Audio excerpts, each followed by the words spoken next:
Well, hello, everyone. Thank you for joining me tonight on this quick Zoom webinar. Most of you, I think, probably know who I am. My name is Noam Meppen, and I'm the franchise partner and owner of the Expedia Cruises branch in Scottsdale, Arizona. This is going to be a little bit different than the typical cruise presentation that we do. Usually it's the cruise lines doing all the talking, but I've decided to grab the microphone and make the presentation tonight. I am joined by my good friend from Royal Caribbean, Dan Iacobelli, and he's going to sort of be my my lifeline here if I have any questions I need help with. So he's on the call as well, but it's going to be mostly me talking. And this should be a pretty quick presentation. I'm going to tell you a little bit about Expedia Cruises just for a minute, and then convey to you some of my own experiences traveling on a cruise just a few weeks ago on the Freedom of the Seas, which is one of Royal Caribbean's ships that's currently in operation. And then we'll take some Q&A and address anything that maybe I didn't cover in the presentation. So there is a Q&A function at the bottom of your screen with the Zoom controls. So you can use that as we get towards the end of the presentation. If there's anything I didn't answer, anything else you want to know about, either me or Dan will try and answer those questions for you. So I think I'm going to get started. So Expedia Cruises, we're a full service agency located in Scottsdale. We're here to help you with air, land, and sea vacations. Cruising is the lifeblood of what we do, but we can and are happy to arrange any other type of travel, whether it's an all-inclusive motor coach tour, hotel stay, anything like that. And whether we help you in person at our store in Scottsdale, over the phone, over a Zoom call, over text message, we're happy to help you in the way that works best for you. But we want to provide personalized service and do a great job with providing you great expertise throughout your travel planning process. So we're located in Scottsdale on Frank Lloyd Wright Boulevard, open over 6.5 years. And we have customers come back to us again and again because of the service and the attention that we provide to them. It's our vision to be the best travel agency in our city. And we have over 24 vacation consultants to help you with planning your trips. So give us a call and hopefully come see us in person. We are open 6 days a week and would love to see you face to face.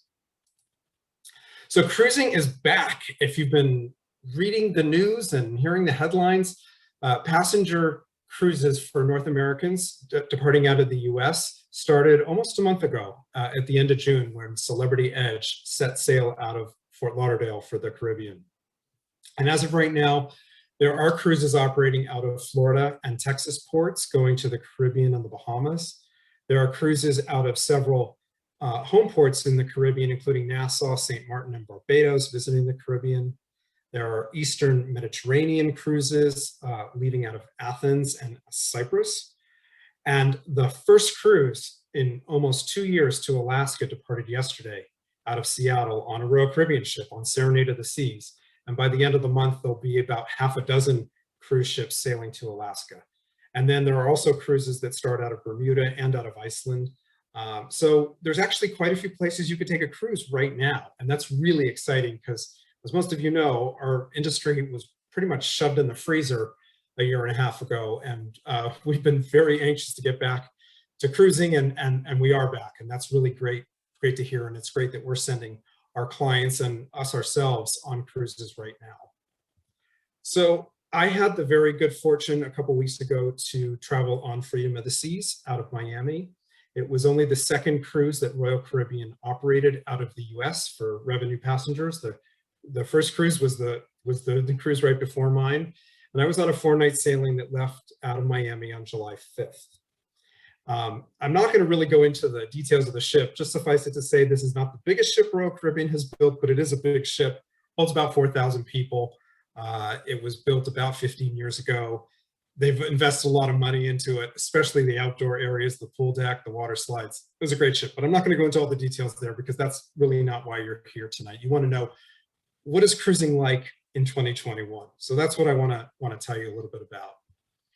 So I'm going to go through some of the key processes and how they might have been a little bit different than cruising was before COVID. So it starts with the Royal Caribbean app, or all the cruise lines are now using an app system to get you checked in. So you would do your online check-in, scan your passport, upload your photo, set up your payment details, and do that all beforehand before you got to the pier. And all the cruise lines are going to an appointment-based system where you have usually an hour or a half-hour window when they want you to arrive at the pier. And most importantly, you're doing a health questionnaire in the app 24 hours before you arrive at the terminal. So you're doing a lot of that pre-check-in process activities on the app before you arrive. Here are some of the screens off of the app that I took screenshots while I was getting ready for my cruise. So starting at the left-hand side, you can see it's taking me through my check-in steps, and that was right before I had completed the health and safety questionnaire. They wanted me to do the health and safety questionnaire and answer all those questions. It's more than just the 1 or 2 questions we had previously. Now there's quite a few questions related to, well, have you been sick recently? What's your temperature? Have you had any symptoms? It's also giving me direction about where I need to go and what is the mask policy for each day of the cruise. So I can figure out, okay, I might have to wear a mask here, but not there, and when. And then it's also giving me a digital copy of my CPass card. So what this means is you really don't need to print anything. The only thing you really need to print and bring with you is a luggage tag if you're going to use the porters at the pier to get your luggage from where you drive up to your stateroom. But really everything else is going to be in the app on your phone, which makes it pretty convenient. But it also means you need to have a smartphone and you need to understand how to use it. That's really important with going forward with cruises. Okay, so embarkation. I had an appointment time for my arrival. When I got to the pier and I got to the terminal building, that's what I saw. Welcome it back. Your adventure awaits, which was great. I had to snap that picture because it really captured, you know, the feeling and what everyone who was getting on the ship that day was feeling. They did check your vaccine card if you wanted to show it, and I'll talk about that in a second. They scanned that barcode on my phone. I went through a security screening and I walked on board. From the minute I walked into the building to the minute I got onto the ship was 7 minutes, start to finish. I have never had an embarkation process that was that quick. So that's really great improvement, I think. There were times when I waited in the terminal building for an hour or 2 hours to get on board the ship. This was really fast and really streamlined. So there's some of the images of what I saw. They scanned my vaccine card. I'm vaccinated. I showed my vaccine card. They had some notices about showing your vaccine card and keeping distance within the terminal. So those are some of the pictures of what I saw when I was there. Now, I'll talk about vaccines for a second. It is a very charged issue right now. If you read the headlines and related to cruising, you know that. The requirements for vaccines vary. They vary based on the embarkation port, the state where the ship is leaving from, what the cruise line is, what the destination is. And it is very, well, it's not likely. It is going to evolve over time.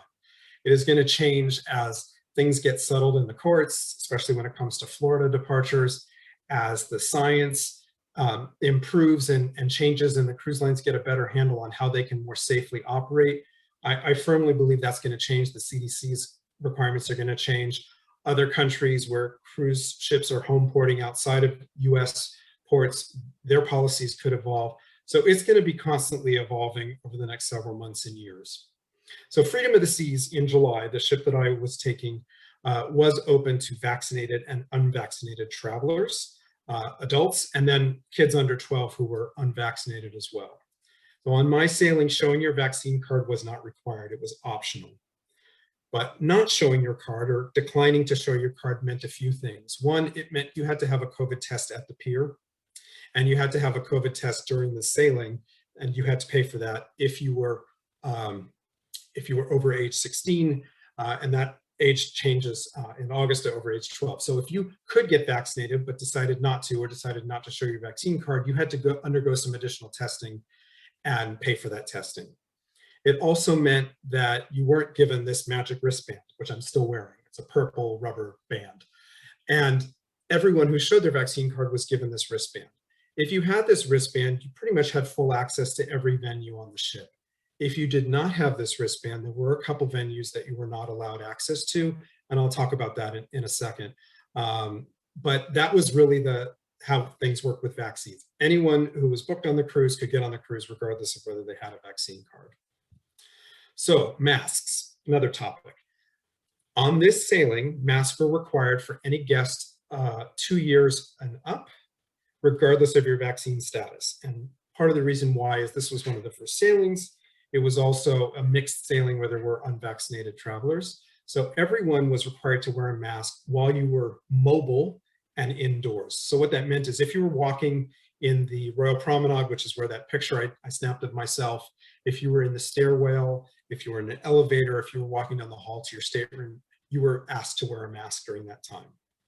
When you were in certain bar, dining venues, lounges, and other areas like the fitness center, which were only for vaccinated travelers, you could remove the mask indoors. And then certain venues, like some of the lounges, the casino, the solarium pool, the spa and fitness center, when it was only open to vaccinated guests, again, you could remove your mask. Outdoors, in all the outdoor settings, no one had to wear a mask except for the crew, but any passenger could remove their mask when they were outdoors anywhere on the ship. That's how masks were handled. Now, social distancing on board. There were floor markers in places like the buffet and other areas where people might congregate. There was limited capacity in elevators, and you can see what that signage looked like. In some venues like the main theater, some of the lounges, and in the buffet, some of the seating was blocked off. So maybe they wouldn't allow seating in every table in the buffet, but maybe only every other table. The buffet, big topic of conversation because everyone who goes on a cruise really likes their buffets.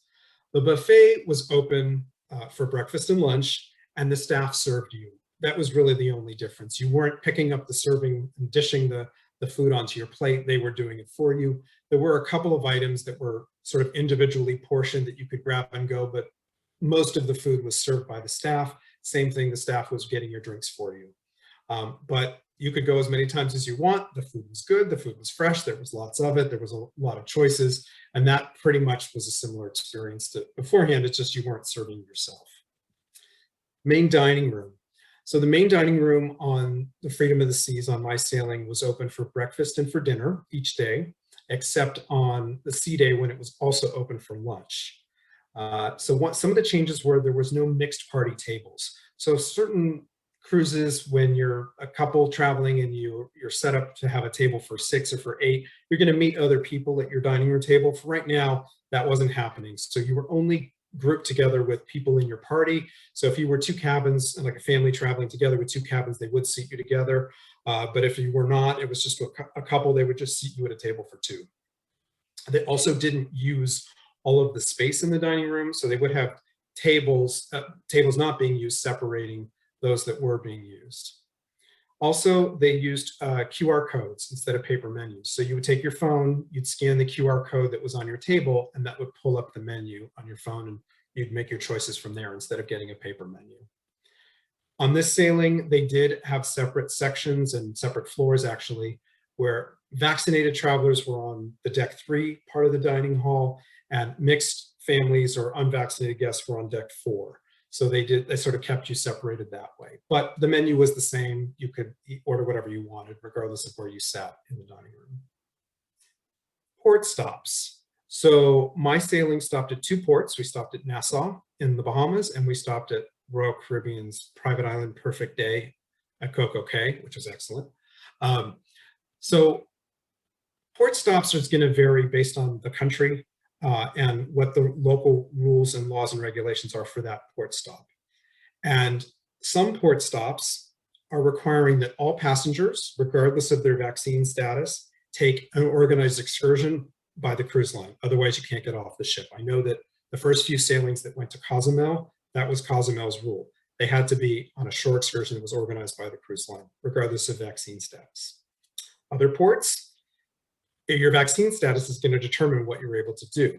So in some ports, unvaccinated passengers have to take a cruise line excursion. And when the excursion's over, they have to get back on the ship. They can't wander around freely.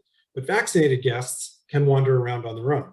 So in the case of Nassau, that's how their policy was when I was there. So I'm vaccinated. I didn't do an excursion. I wandered, walked around Bay Street. I went to the rum cake factory, bought some rum cakes, took some pictures, went back on the ship on my own. And then other ports, in this case, Perfect Day, no one had to wear a mask. No one had to do an excursion. Everyone could just walk off the ship and enjoy the private island without any restrictions, regardless of your vaccine status. It's going to vary based on the port you're going to, based on the local law, based on whether you're vaccinated. So there's all those variables are going to factor into what you're able to do and not do. So I took a lot of video and pictures on this cruise, more than I ever have on a cruise, and I created a series of YouTube videos. I would invite you to check them out. You can go to Facebook, our Facebook page for our business, or our YouTube page. You can also go to either Facebook or YouTube and just search Expedia Cruises Scottsdale, and you'll find all the videos that I've posted. Give them a thumbs up if you like them. Give them a comment if you have anything to say about them. But I did a whole bunch of different venues on the ship. I think the ones that came out the best were the Perfect Day at Coco Cay video. I'm not going to go into all the great features of Perfect Day. It's a great destination. It's my new favorite port. I would love to go back there. It's excellent in so many different ways. So check that one out. But you can also see how they're handling the kids club, a tour of my cabin, things like that. So that's kind of my brief update about what my experience was like. Just some closing thoughts, and then we'll open it up for Q&A. Was it different? Yes, it was on the margins. The big difference was having to bring a mask with you and put that on and take that off in certain venues. That was the part that was the most different for me, and the fact that the staff was wearing masks. I know that some other cruise ships on some other lines have removed the mask requirement indoors for all passengers if they're vaccinated. And some lines are slowly removing the mask requirements for the crew. So that will change over time. Was it enjoyable? Absolutely. I was so happy to be on a ship. I was so happy to see live entertainment. That was great. And I firmly believe that those of you who are avid cruisers will be very happy getting on a cruise ship right now, even with the current new list of restrictions and safety protocol. Did I feel safe? Yes, I did. The crew was sanitizing constantly. Every time I would go to my cabin and open up the door handle was wet because the crew was constantly going through and wiping all the door handles down with cleaning solution. They were constantly polishing and cleaning the handrails everywhere. It was the cleanest ship I've ever been on, and I definitely felt safe and secure at taking this trip. What surprised me?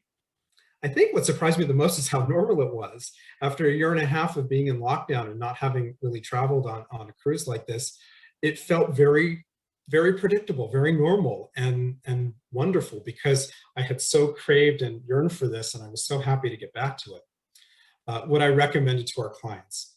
100% absolutely yes. If you have been anxious to get out there and see what cruising is like and get back to cruising, I absolutely think this is the right time to go. It's a nice added bonus that the ships are not 100% full. So I had additional space. I wasn't have to worry about finding a deck lounger, or you didn't wait online anywhere. The crew was tripping over themselves to get you a drink or to answer your question or to help you out. And this is sort of a limited time window when cruise ships are not 100% full. So now is a great time to take a cruise. So those are kind of my thoughts and questions that I asked and wanted to answer. I'm going to just throw this offer out there and we'll open it up for Q&A. So because you came tonight and because we love Royal Caribbean, we're going to put an extra bonus offer for the next week that my buddy Dan helped set up for me. So we're going to have an additional onboard credit up to $100 per booking on any new bookings we make from tomorrow through the 27th. And that is combinable with our Expedia group rates, which can oftentimes be significant savings over the published pricing. And they themselves have either a $50 or $100 of total onboard credit.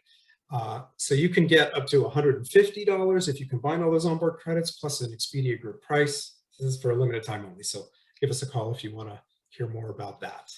So I just want to ask if you guys have any questions for me. I'm going to open up the Q&A and see what those questions are.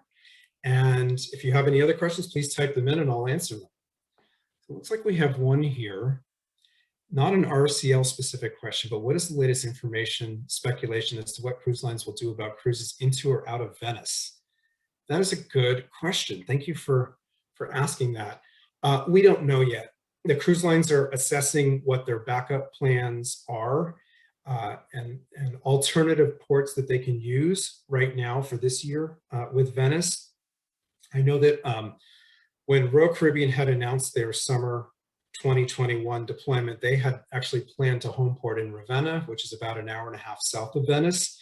And I think that other cruise lines may take up that as an alternative plan. I know that the city of Venice and the Italian government is working at building an alternative port infrastructure for cruise ships that's a little closer than Ravenna, but I don't think there have been any firm plans announced yet on how they might handle that. But stay tuned, and I'm sure that we'll have that information as soon as the cruise lines announce what their backup plans are. But it is something that they are having to deal with based on the Italian government's announcements recently. So that's a good question. Does anyone else have any questions about my experiences, about what I saw or didn't see? Now's your chance to ask. Oh, I guess I was very thorough. Well, thank you everyone for joining us tonight. I hope you enjoyed it. I hope you learned something new. I hope we can help you get booked on a cruise real soon. Cruising is great. Cruising is back and it's available now, and we'd love to help get you on a cruise real soon. So thank you for dialing in tonight. Thank you, Dan, for the assist and joining us. I hope everyone has a good night, and we would love to help you soon. So take care, everyone. Stay safe.